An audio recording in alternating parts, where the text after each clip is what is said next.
ओडिशा के बालासोर में ये ट्रेन हादसा देश के सामने एक बड़ी चुनौती बनकर उभरा। इस हादसे में तमाम परिवारों ने अपनों को खो दिया। सैकड़ों लोगों को जिंदगी भर का जख्म मिल गया। हालात की नजाकत को भांपते हुए रेस्क्यू का काम युद्ध स्तर पर चला और महज 51 घंटों में ही ट्रेनों की आवाजाही शुरू कर दी गई। देश अब इस हादसे से उभरने की कोशिश में तेजी से आगे बढ़ रहा है।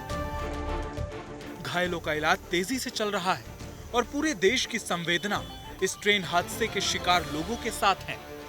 हादसे के जिम्मेदार लोगों की पहचान करने के लिए मामले की जांच सीबीआई से कराने की सिफारिश की गई है। लेकिन सिर्फ जख्मों पर मरहम लगाने और जांच कराने से इस हादसे का दर्द भुलाया नहीं जा सकेगा। अब जरूरत है ऐसे सिस्टम की जिससे भविष्य में कभी ऐसा कोई ट्रेन हादसा न हो। जरूरत है ट्रेनों को ऐसा सुरक्षा कवच देने की जिससे आने वाले वक्त में ऐसे हादसों में किसी बेकसूर की जान न जाए। आधुनिक तकनीक की मदद से एक ऐसा तरीका इजाद किया जाए जिससे ट्रेन हादसों को टाला जा सके। इन तमाम सवालों का जवाब छिपा है आर्टिफिशियल इंटेलिजेंस यानी एआई में। आर्टिफिशियल इंटेलिजेंस असल में कंप्यूटर की मदद से इंटेलिजेंट मशीनें बनाने का विज्ञान है। इसमें मशीनों की प्रोग्रामिंग इस तरीके से की जाती है कि जरूरी काम ये मशीनें बिना किसी इंसान के दखल के खुद ब खुद कर लें। यानी अगर दो ट्रेनें किसी भी वजह से एक ही ट्रैक पर आ जाएं, तो आर्टिफिशियल इंटेलिजेंस का सिस्टम खुद ही ट्रेनों को ब्रेक लगाकर रोक दे। जानकार बताते हैं कि ऐसे सिस्टम को कारगर तरीके से लागू करने के लिए ट्रेनों के तमाम डेटा की जरूरत होती है। ट्रेनों की रफ्तार, जीपीएस लोकेशन, सभी ट्रेनों के स्टेशन से निकलने का वक्त, अगर इन सभी डेटा को एक ही सर्वर पर डाला जाए तो आर्टिफिशियल इंटेलिजेंस की मदद से ऐसे हादसों को रोका जा सकता है। सभी ट्रेनों का डेटा एक साथ होने पर किसी भी टकराव की स्थिति में आर्टिफिशियल इंटेलिजेंस खुद ही ट्रेनों को अलर्ट कर देगा।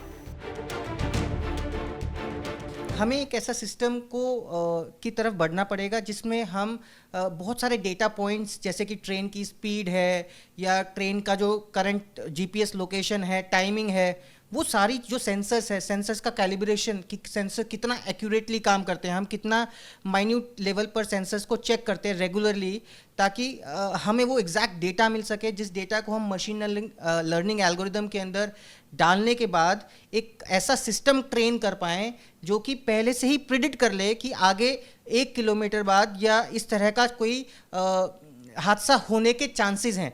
तो प्रिडिक्शन जब होता है ऑटोमेटिकली मशीन के पास जब इतना डेटा होगा, इतने सालों का डेटा जब वो अपने अंदर ट्रेन करेगा तो वो आगे के प्रिडिक्शंस उतने ही अच्छे लेवल पर कर सकता है, क्योंकि मशीन लर्निंग के अंदर काफ़ी सारे ऐसे एल्गोरिदम्स बने हुए हैं जो कि प्रिडिक्शंस को बहुत ईजिली डिटेक्ट कर सकते हैं। रेलवे फिलहाल कवच सिस्टम से ऐसे डेटा कलेक्ट करती है, लेकिन एक्सपर्ट्स के मुताबिक इन सारे डेटा को एक सिस्टम के तहत इस्तेमाल करने से हादसों को टालना मुमकिन होगा। रेलवे के पास डेटा तो मौजूद है, लेकिन इन सभी डेटा को आर्टिफिशियल इंटेलिजेंस के साथ इस्तेमाल किया जाए तो भविष्य में फिर कोई ट्रेन हादसा नहीं होगा।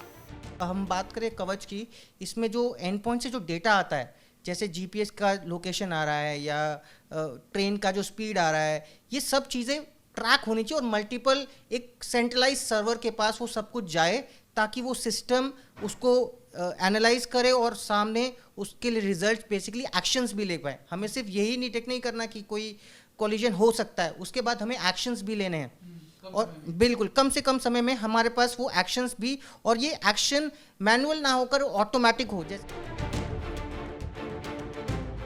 आज के दौर में आर्टिफिशियल इंटेलिजेंस रोजमर्रा की जिंदगी का हिस्सा बन चुका है। वक्त के साथ इसका दायरा भी बढ़ता जा रहा है। अब इंसानों की बनाई इस आधुनिक तकनीक के दम पर ही इंसानों को महफूज रखने की राह तलाशी जा रही है। वीडियो पसंद आया तो हमें लाइक, कमेंट, शेयर और सब्सक्राइब जरूर करें।